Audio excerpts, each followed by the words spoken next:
موجز لأهم الأنباء من بريس 23. قالت منظمة هيومن رايتس ووتش إن الأوضاع في سجن حما نحو التدهور.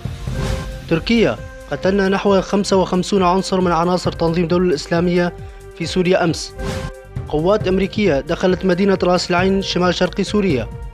دميرتاش: الحكم الذاتي في سوريا من شأنه أن يجسد السياسة اللازمة للإصلاح ما تبقى من سوريا التي مزقتها الحرب.